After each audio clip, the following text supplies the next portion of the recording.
Lalu kata dia, itu orang-orang yang habis sholat pada zikir, kalau imam zikir udah saya mendingan saya kabur aja dah. Kenapa? Daripada saya melakukan bid'ah, mendingan saya kabur, kata dia gitu kan. Saya nggak mau zikir tuh setelah sholat. Kenapa? Bid'ah, kata dia.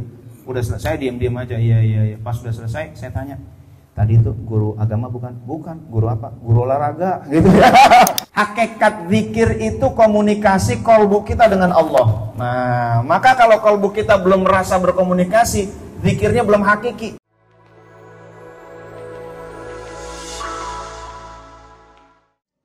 Manusia ini adalah khalifah Allah di muka bumi. Kita ini wakil Allah di muka bumi. Bagaimana mungkin kita bisa mewakili Allah dengan baik kalau komunikasinya nggak baik? Nah, komunikasi itu adalah zikir kepada Allah Subhanahu wa taala. Hakikat zikir itu adalah komunikasi. Nah, itu. Komunikasi apa? Komunikasi dengan qalbu. Apa yang menutupi? Yang menutupi antara lain cinta dunia. Kok qalbu kita nggak bisa komunikasi dengan Allah karena cinta tergila-gila pada dunia. Nah, akhirnya buta mata hatinya. Lalu dosa-dosa yang numpuk-numpuk juga ini juga bisa membutakan mata hati kita, menutupi mata hati kita sehingga kita tidak bisa komunikasi dengan Allah Subhanahu wa taala. Oke. Lalu hawa nafsu juga begitu. Maka qalbu kita ini kebanyakan dosa, kebanyakan masalah dan lain sebagainya. Ini ibaratnya gelas yang gelas lilin itu kan bagian bawah air ya, bagian atas minyak, lalu ada lilinnya. Kalau pengen supaya minyaknya keluar, caranya gimana tuh? Tuangkan dengan air bersih. Nah, gitu ya. Air bersih dituangkan, lama-lama tuh minyaknya naik, lama-lama tumpah. Nah, itu. Begitu pula di dalam diri kita. Ini dalam diri kita ini banyak minyak. Apa aja minyaknya? Antara lain masalah-masalah, konflik di rumah, konflik di kantor, kadang-kadang konflik di masjid juga ada kadang-kadang. Ya Allah, itu ya luar biasa. Macetnya perjalanan. Ini masalah-masalah ini masuk bagaikan minyak yang mengotori kalbu kita. Hadirin dan hadirat yang dimuliakan oleh Allah, di zaman sekarang ini semakin tinggi intensitas komunikasi interaksi dengan makhluk, berpotensi semakin rendah intensitas komunikasi dengan Khalik. Nah, ini ya. Jadi orang yang sosmed terus, patut diduga komunikasi dengan Khalik itu nggak nikmat. Ciri-ciri orang komunikasi dengan Khalik nikmat adalah dia nggak nikmat lagi komunikasi dengan makhluk. Nah, ini ciri-cirinya nih. Jadi kalau kita nih udah sama Allah udah berjam-jam nikmat banget ya. Udah mulai malam udah seneng deh hatinya. Ya Allah, alhamdulillah ketemu lagi malam saya bakal berkomunikasi, banyak zikir lagi. Kalau udah nikmat komunikasi dengan Allah, sama makhluk itu biasa-biasa aja. Artinya kalau orang intensif banget sama makhluk, jangan-jangan komunikasi dengan Kholiknya kurang bagus. Jadi di zaman sekarang kolbu lebih cepat kotor. Berangkat kerja kesel, macet. Ini macet banget, kapan selesainya nih gitu kan? Lewat Ciputat dulu kemana-mana, ya Allah kotor. Sampai kantor, politik kantor kotor. Pulang kantor sampai rumah konflik kotor. Daripada konflik udah dah mendingan nonton sinetron. Nah, sinetron saya mau tanya, sinetron itu ada nggak yang nggak ada masalah? Nggak ada ya, masalah semua ya. Makin banyak masalah makin seru gitu ya. Nggak ada sinetron laki-laki soleh ketemu perempuan solehah, lalu nikah punya anak solehah. Selesai, udah nggak seru dah. Sinetron itu isinya masalah. Giliran sholat nggak khusyuk, giliran nonton sinetron khusyuk. Nah, itu dia dah. Baca Quran nggak khusyuk, nonton sinetron khusyuk. Bukti nonton sinetron khusyuk apa? Sinetron kebawa mimpi. Nah, itu berarti masuk ke alam bawah sadar, masuk ke kalbu kita. Jadi sebenarnya kita nonton sinetron import masalah orang ke dalam kalbu kita. Nah, ini kayak kurang masalah aja gitu kan? Sampai mengimport masalah orang, dia pengen tahu. Bahasa sekarangnya FOMO, fear of missing out. Itu artis itu FOMO, kita pengen tahu sampai masalah-masalahnya. Itu namanya mengimport masalah. Padahal kita sendiri udah banyak masalah. Ngapain kita import sampah dari luar? Nah, itu. Nah, hadirin dan hadirat yang dimuliakan oleh Allah, maka di zaman sekarang makin penting kita untuk membersihkan kolbu dengan cara yang efektif. Saya sampaikan dulu manfaatnya dulu. Pertama, manfaat zikir adalah tentram. Nah, kalau udah tentram Bapak Ibu, seluruh sifat baik berawal dari tentram. Orang mau sabar syaratnya tentram dulu. Orang mau bersyukur tentram dulu. Orang bisa ngambil hikmah kalau tentram dulu. Nah itu. Jadi tentram ini benih seluruh karakter baik. Nah itu ya. Kenapa? Zikir menentramkan kolbu. Emang cukup menentramkan kolbu? Iya, ini benih seluruh karakter-karakter positif. Maka kalau orang nggak tentram, ya udah susah. Dia pemarah, dia pengeluh, gitu kan? Macem-macem lah. Nah tapi kalau tentram, ketika dia dapat musibah, ya Allah, aku kok dapat musibah ini? Kok aku dapat kesulitan begini? Oh iya, Engkau kan berfirman, fa inna ma'al usri yusra, inna ma'al usri yusra. Sesungguhnya bersama kesulitan ada kemudahan. Bersama kesulitan yang sama ada kemudahan yang lain. Alhamdulillah, Engkau beri aku kesulitan, berarti sebentar lagi aku dapat 2 kemudahan. Alhamdulillah. Tentram dulu tuh, tenang dulu, baru dia bisa mengambil hikmah, ngambil pelajaran itu. Yang kedua, zikir ini bisa mensehatkan kita, baik lahir maupun batin. Saya mau tanya, penyakit itu sumber utamanya apakah makanan, apakah lingkungan, apakah gaya hidup, apakah pikiran? Pikiran. Pikiran itu adalah dampak dari ketentraman batin atau tidak. Orang kalau tentram itu pikirannya tenang gitu kan. Nah jadi sesungguhnya sangat penting zikir untuk kesehatan kita nih. Jadi ternyata pengaruh terbesar itu pikiran. Maka zikir ini sangat penting. Nah tentram, akhirnya badan jadi sehat gitu kan. Nah itu penting. Kesehatan batin juga lebih penting lagi. Nah yang ketiga, kolbu kita jadi bersih. Kalau kolbu bersih, maka seluruhnya akan bersih. Matanya bersih, mulutnya bersih, tangannya bersih, telinganya bersih, karena kolbunya bersih. Akhirnya akhlaknya akhlak yang bersih. Nah itu. Nah hadirin dan hadirat yang dimuliakan oleh Allah Subhanahu wa ta'ala, zikir itu ada 2 macam. Di dalam Al-Quran Allah berfirman, a'udzubillahi minasyaitonirrajim, wa asirru qawlakum awijharu bih innahu alimun bidzatis sudur.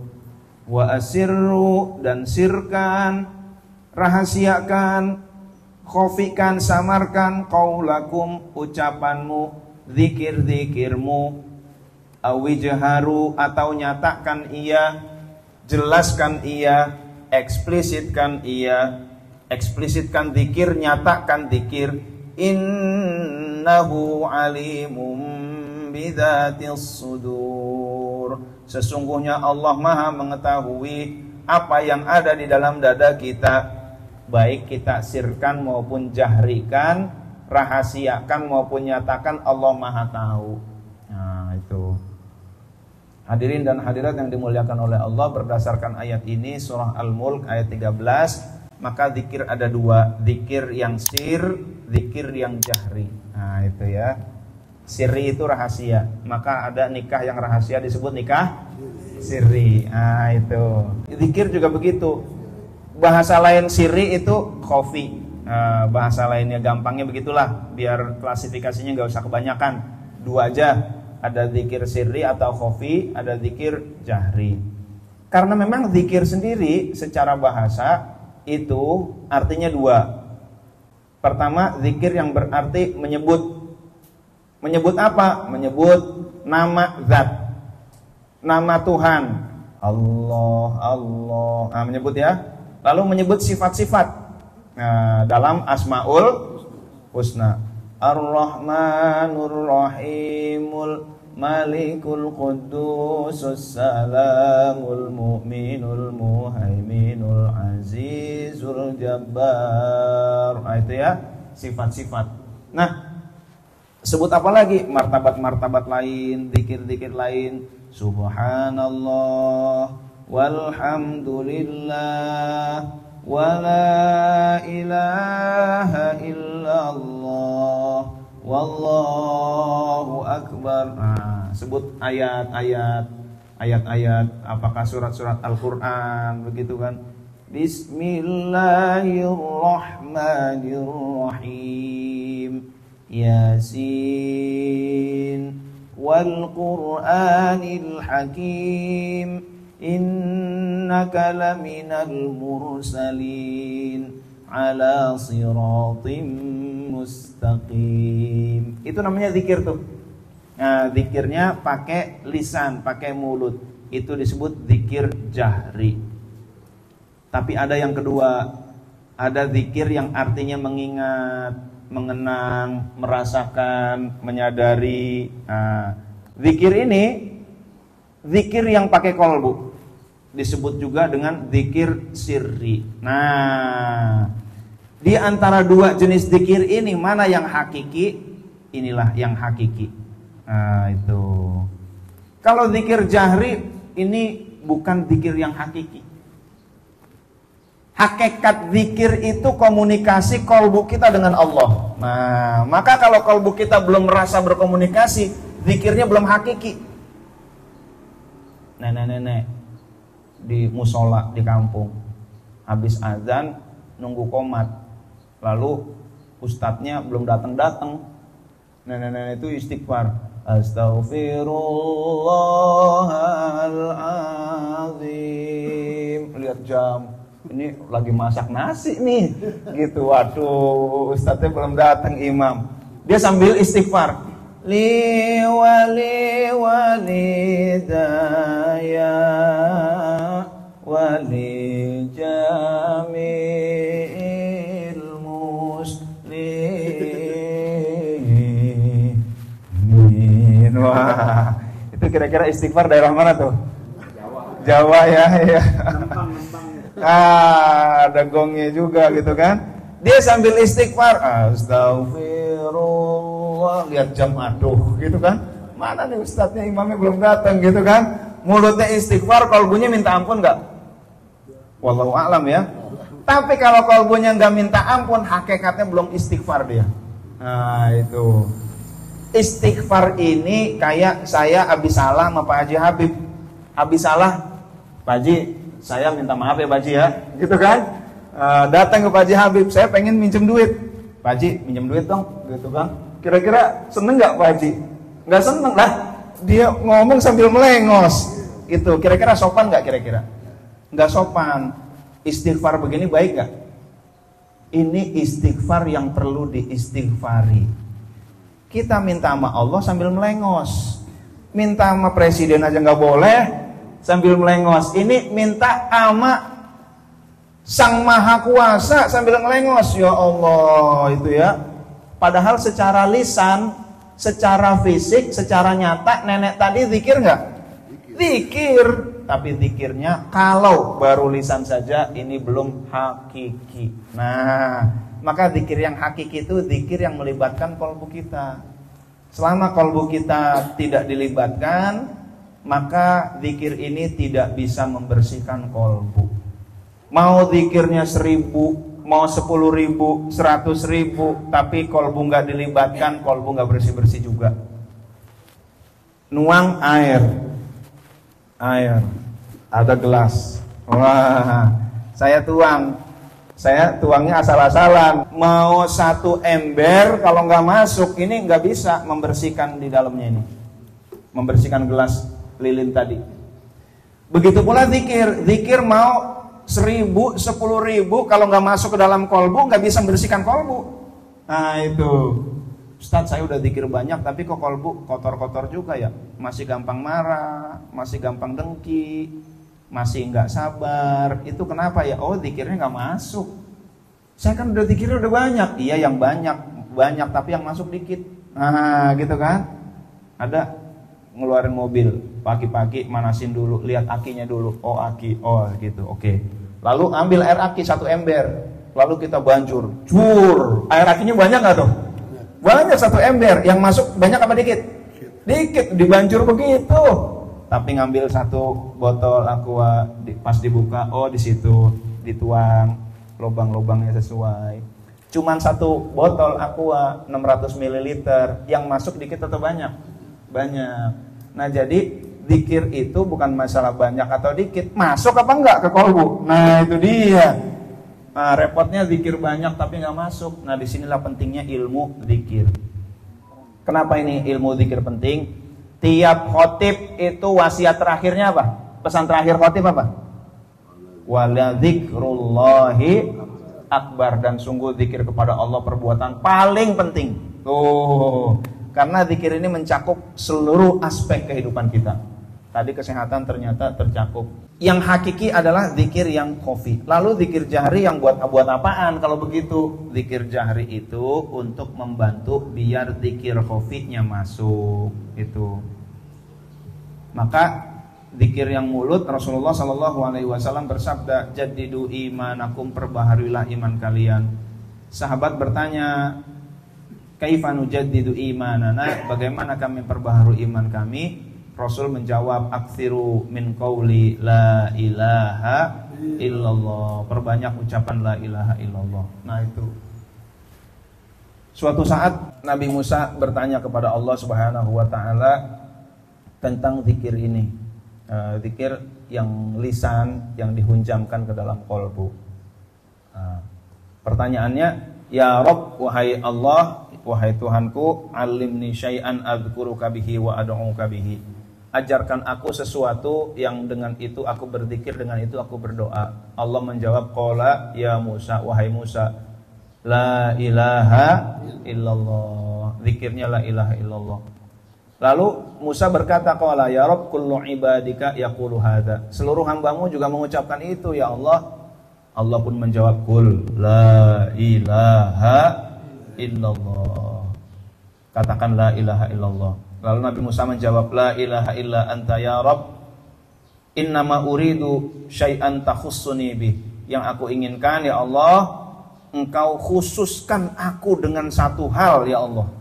Padahal kira-kira dari tadi Allah paham gak? Paham, tapi Nabi Musa emang kalau gak puas terus aja. Gak apa-apa, Nabi Musa itu emang kalimullah, teman ngobrolnya Allah. Kalau kita punya teman ngobrol yang biasa ngopi berjam-jam gitu ya, kongko, ini teman ngobrolnya Allah Nabi Musa. Coba apa aja udah nggak ada yang ditutup-tutupin dah oleh Nabi Musa tuh. Sekecil-kecilnya ditanya, katakanlah begitu. Akhirnya Allah menjawab, ya Musa, wahai Musa, lau kana samawati sab'u wa 'amiruhunna ghairi wal ardina sab'u fi kaffatin. Seandainya langit yang 7 beserta seisinya dan bumi yang 7 lapis beserta seisinya ada di satu daun timbangan, wala ilaha illallah fi kafatin, dan la ilaha illallah pada daun yang berbeda lagi, malat bihinna la ilaha illallah, masih lebih berat la ilaha illallah. Nah hadirin dan hadirat yang dimuliakan oleh Allah, la ilaha illallah itu kalau kita terjemahkan, ini kita garis bawahi kata ilah. La tiada, ilaha ilah, ilah kecuali Allahu Allah. Ilaha itu berasal dari kata-kata aliha yang artinya dicintai. Maka tidak ada yang dicintai, tidak ada yang dirindu, tidak ada yang didamba, tidak ada yang diharap, tidak ada yang diingini, didekati, dicari, dipentingkan kecuali Allah. Tiada yang dinomorsatukan kecuali Allah. Inilah la ilaha illallah. Orang kalau udah la ilaha illallah hidupnya tentram. Nah itu ya. Kita lihat aja maknanya. Laha berasal dari kata-kata laha, yang artinya dipuja, yang dimuliakan, ditinggikan, diagungkan, diabdi, dilayani, diperturutkan, disembah, dinomorsatukan. Nah ini ya, ketiada yang di ini kecuali Allah. Berarti orang yang sudah la ilaha illallah harus menomorsatukan Allah. Contoh, Allah misalkan mengharamkan miras, misalkan gitu ya. Ada orang menjadi anggota dewan. Nah, anggota dewan, pimpinan partainya mendukung miras. Pilih mana nih? Oke, Kalau dia menolak miras berarti la ilaha illallah. Kalau dia masih menomorsatukan pimpinan partai berarti la ilaha illa ketua partai. Dagang, ini kalau A begini haram gitu ya, kalau B halal, tapi kalau haram untungnya bakal gede gitu kan. Yang B halal untungnya kecil, pilih mana? Nah itu, yang A cicilannya tinggi tapi halal, yang B cicilannya rendah tapi haram, pilih mana? Nah lagi-lagi ini terkait pilihan-pilihan hidup kita.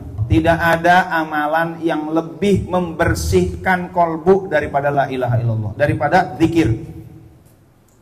Sholat sunnah mana lebih efektif, sholat sunnah atau zikir untuk membersihkan kolbu? Zikir. Dalam kitab Minah Husaniyah dijelaskan perbandingan zikir dengan ibadah lain dalam membersihkan kolbu bagaikan sabun dengan batu kerikil di dalam membersihkan karat. Sabun 1 drum bersihkan besi berkarat bisa nggak? Susah. Tapi ada batu kerikil, nah bisa dia. Begitu pula zikir dibandingkan ibadah lain. Pengen kolbu bersih tapi yang diperbanyak ibadah lain, zikirnya enggak, ini susah. Itu zikir jahri. Yang kedua adalah zikir khafi. Nah, tadi kan ada 2 ya, zikir jahri dan zikir khafi atau sirri. Di dalam sebuah hadis Rasulullah SAW bersabda, khairu dzikri al khafi. Sebaik-baik zikir itu yang khafi. Kalau jahri saja dengan khafi saja bagus mana? Bagus khafi. Tapi kalau jahri dengan khafi dia dapat 2. Jahrinya dapat, khafinya juga dapat. Maka di dalam Al-Qur'an dalam surah Al-Ahzab ayat 41 dan 42, ya ayyuhalladzina amanu dzkurullaha dzikran katsiran wasabbihuhu bukratan wa asila. Wahai orang-orang yang beriman, uzkurullah, zikirkan Allah, dzikran katsira, ya ayyuhalladzina amanu dzkurullaha dzikran katsira, dengan zikir yang sebanyak-banyaknya. Ayat 42, wasabbihuhu bukratan wa asila, bertasbihlah pagi dan petang. Nah, hadirin dan hadirat yang dimuliakan oleh Allah, maka zikir sebanyak-banyaknya. Jadi ibadah yang paling membersihkan kolbu adalah zikir.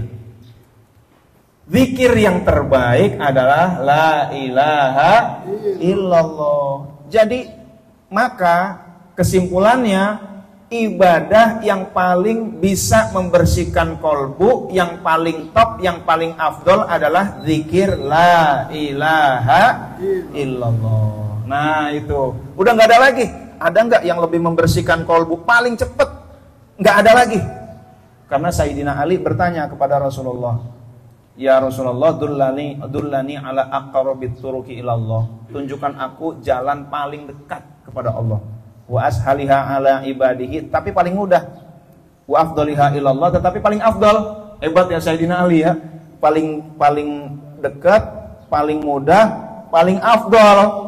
Nggak kira-kira Sayyidina Ali kalau nanya tuh. Namanya beliau orang pinter begitu kan.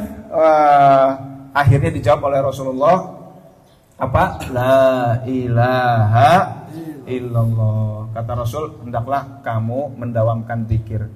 Lalu kata Sayyidina Ali, bagaimana caranya zikir? Lalu Rasul mengajarkan, la ilaha illallah. Nah itu Rasul mencontohkan 3 kali, Sayyidina Ali membaca 3 kali. Itulah yang disebut dengan talqin zikir, pembelajaran zikir. Nah itu ya. Jadi talqin itu ada 3 Bapak Ibu. Pertama talqin setelah wafat, udah dikubur ditalqin. Mana hadisnya? Setelah dikuburkan kata Rasul, wasalu lahu tatsbit, dan mintalah supaya kepada Allah supaya dia ditetapkan imannya, karena fa innahul ana yus'al, karena sekarang lagi ditanya nih. Nah itu talqin saat wafat, setelah wafat. Ada talqin saat sekarat, orang mau meninggal, lalu kata anaknya, kong, nyebut kong gitu kan, la ilaha illallah, lalu engkongnya la ilaha illallah, alhamdulillah. Itu bagus. Tapi ada yang kong nyebut kong, lalu kongnya, itu tanah di belakang jangan dijual, kata kongnya. Kenapa kong? Itu tanah orang. Gitu. Ya ingatnya apa yang dicintai.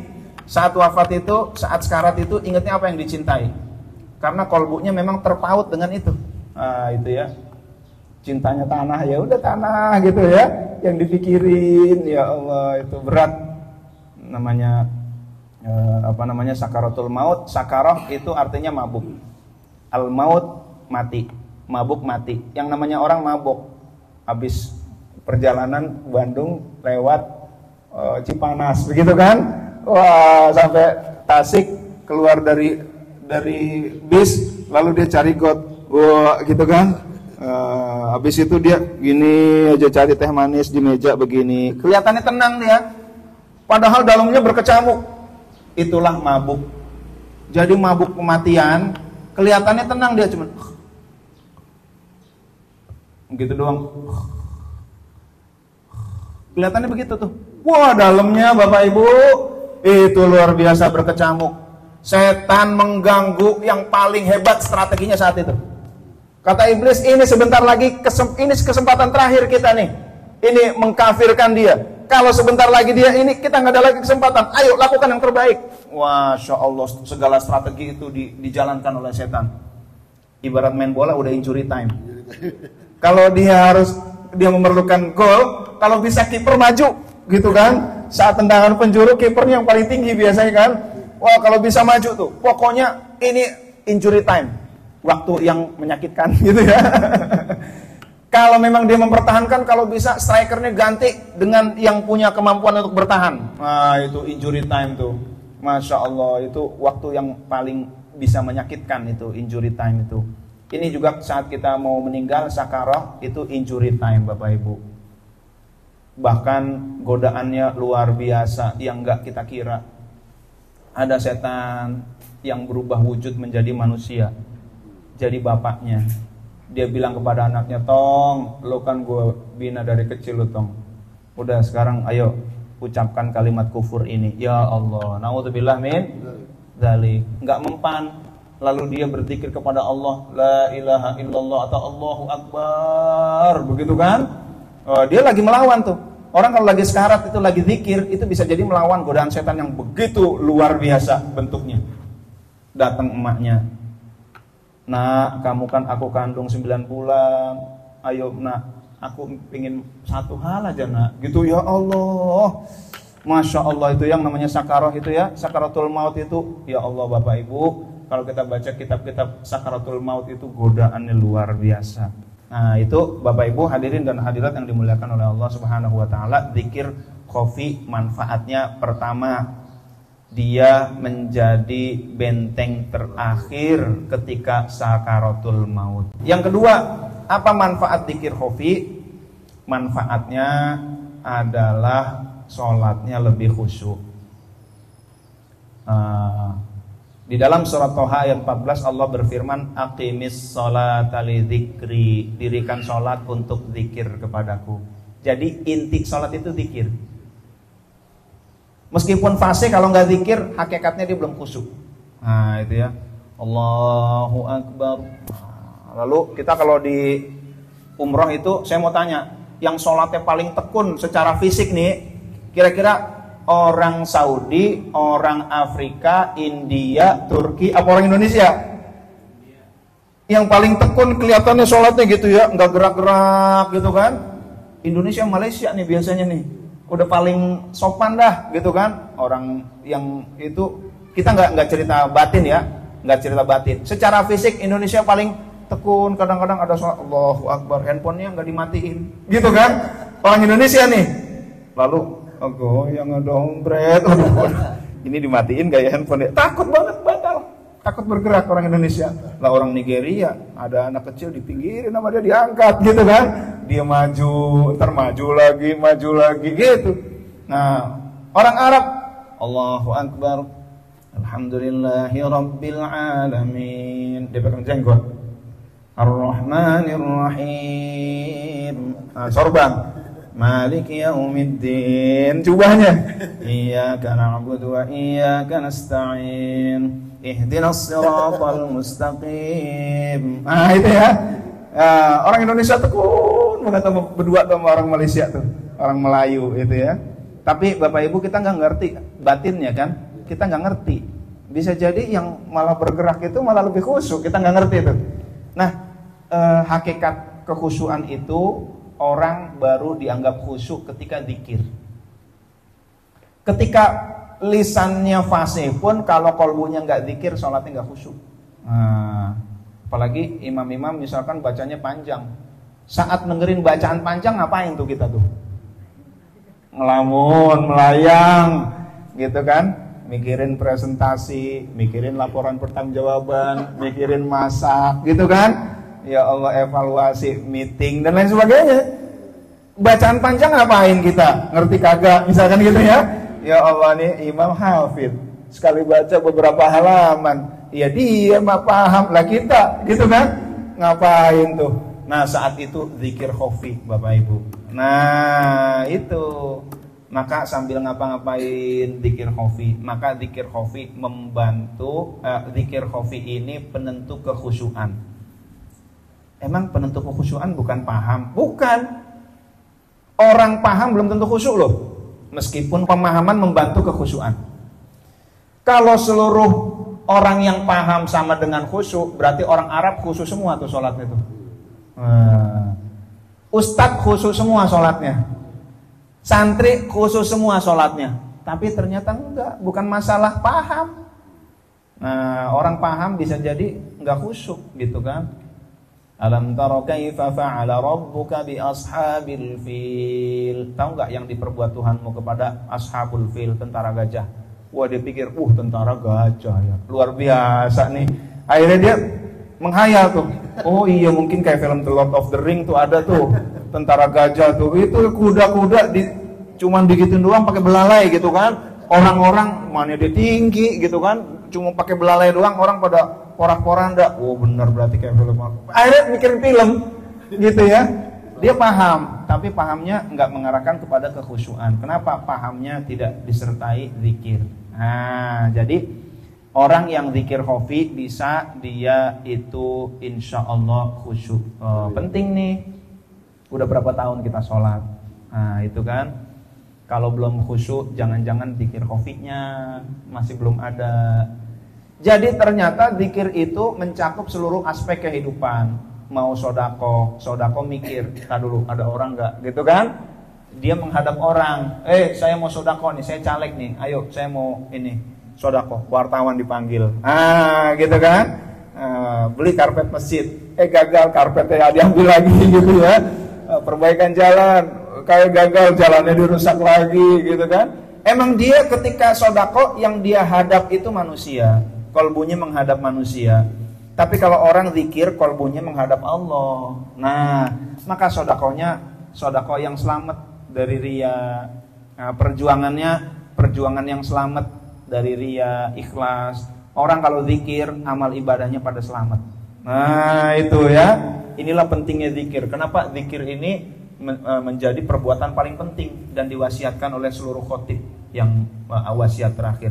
Wala dzikrullahi akbar, dan sungguh zikir kepada Allah perbuatan paling penting karena dialah hakikat keikhlasan. Nah, hadirin dan hadirat yang dimuliakan oleh Allah Subhanahu wa taala, kadang-kadang ada orang takut zikir jahri. Kenapa? Karena ada bersuara zikirnya, gitu kan? Saya waktu ngajar di sebuah sekolah tuh, lalu ada guru bilang, saya menjadi guru baru di situ.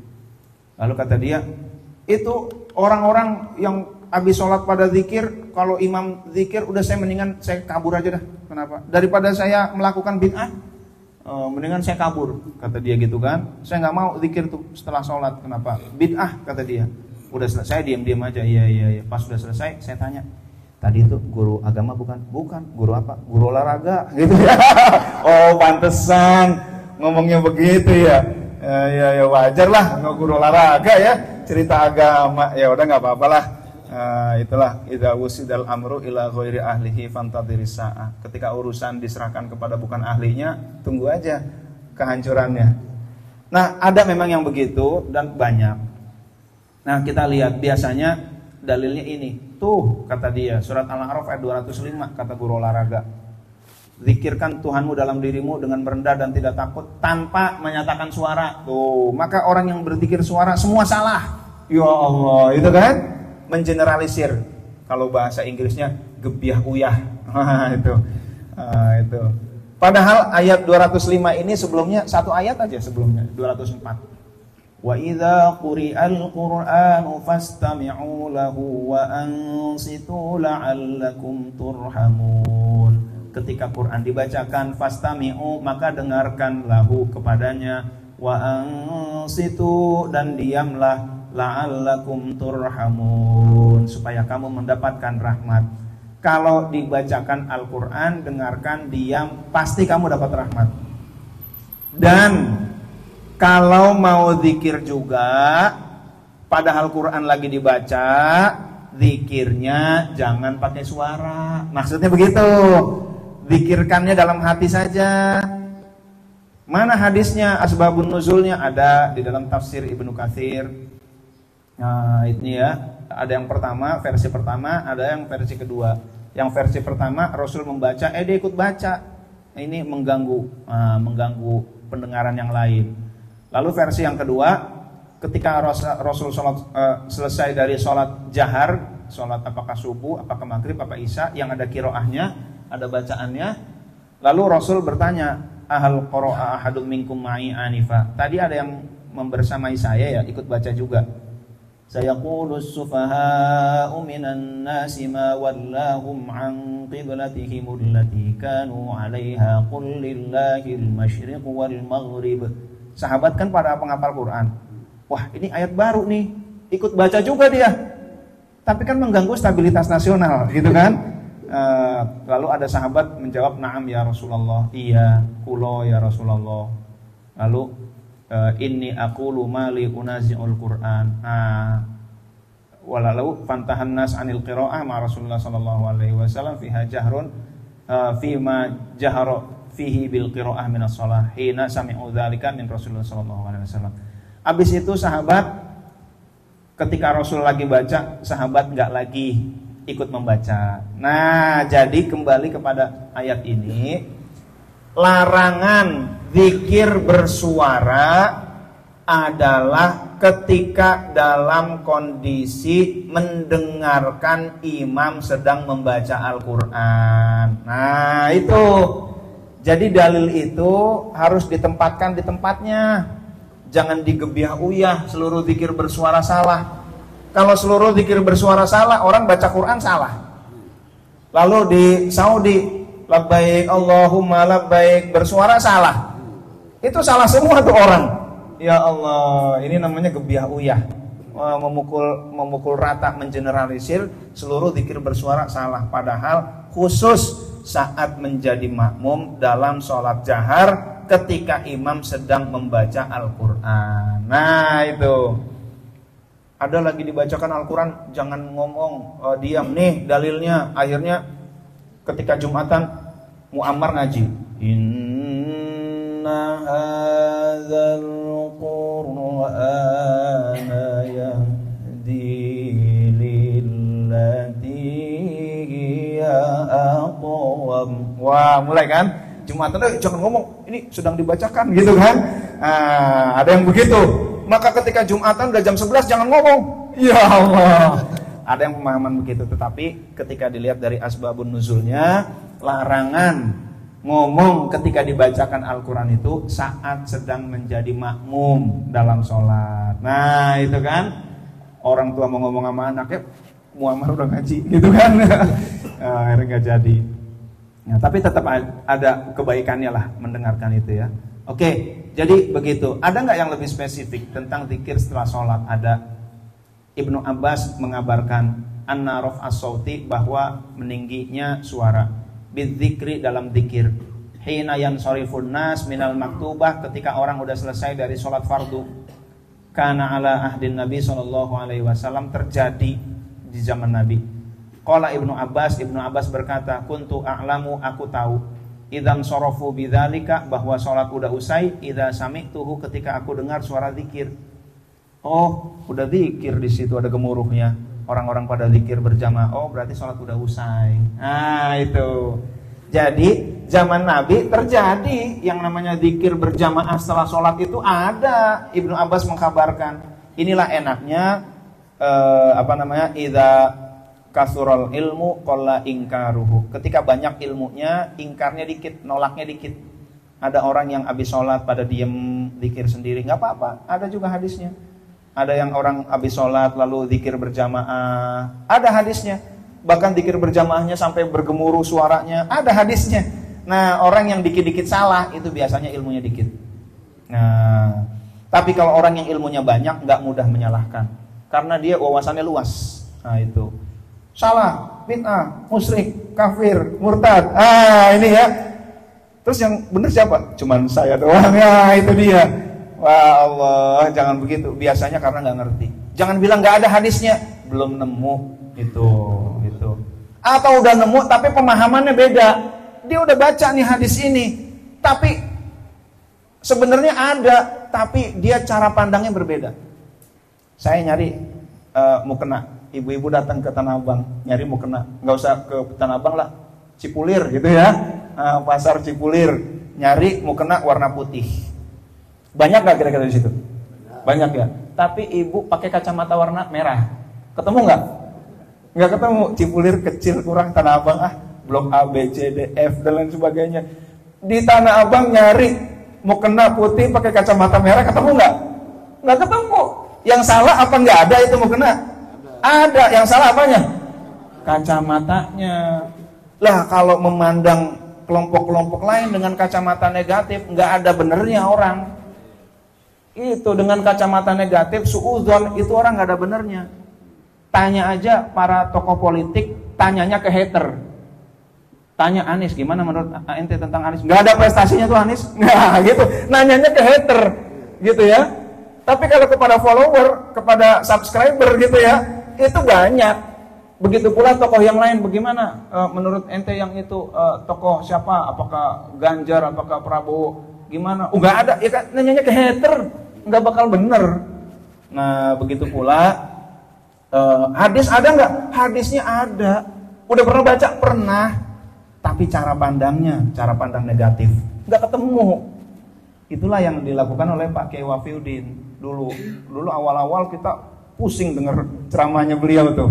Ya Allah, dikit-dikit nyalahin, waduh, pokoknya kuping panas dah, gitu ya, sampai dikejar-kejar orang dan lain-lain. Suatu saat dia buka lagi, Allah, ini kacamata saya yang salah, cara pandang saya. Dibuka kacamatanya. Kemarin saya mempelajari ini zikir dengan kacamata negatif, maka semua jadi dinegatifkan. Akhirnya dibuka kacamatanya, dipelajari. Oh ternyata bener. Ini hadis ini saya udah baca udah lama, gitu kan? Oh ternyata ada zikir jahri setelah sholat.